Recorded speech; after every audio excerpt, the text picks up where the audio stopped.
France, c'est le beau temps qui revient et quand le beau temps revient, le soleil, les belles températures, ça fait sortir les animaux de la petite faune, ça. Et tu as quelques trucs pour nous à savoir qu'est-ce qu'on fait quand on est aux prises avec ces animaux-là qui viennent nous dire bonjour.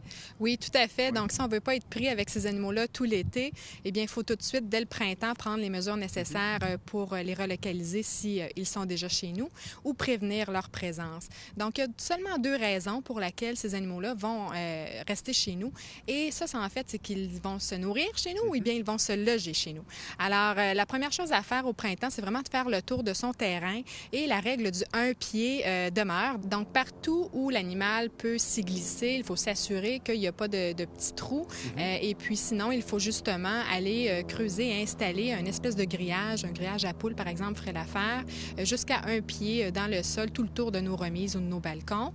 À ce moment-là, on s'assure que les animaux ne vont pas gratter et aller s'installer sous nos installations. Maintenant, on change de sujet. Vous avez une belle activité qui s'en vient. C'est quoi, dans 2 semaines maintenant? Exactement. Donc, le 3 mai prochain, c'est notre marche annuelle. Donc, habituellement, elle se faisait à l'automne. On a changé ça. Également, on a changé la location. Donc, un petit blitz là, de 2 semaines qui demeure. Alors, si les gens sont intéressés à participer, c'est un vraiment très bel événement. Donc, ils peuvent retrouver le formulaire d'inscription sur notre site Internet. Et on termine avec les coups de cœur de cette semaine, des chiens, je pense. Oui. Alors, nous avons 3 chiens cette semaine. Donc, le premier chien, qui est pratiquement un chat, il est tout petit, tout petit. C'est Lily. C'est un Yorkshire. Elle a 6 ans. C'est une femelle.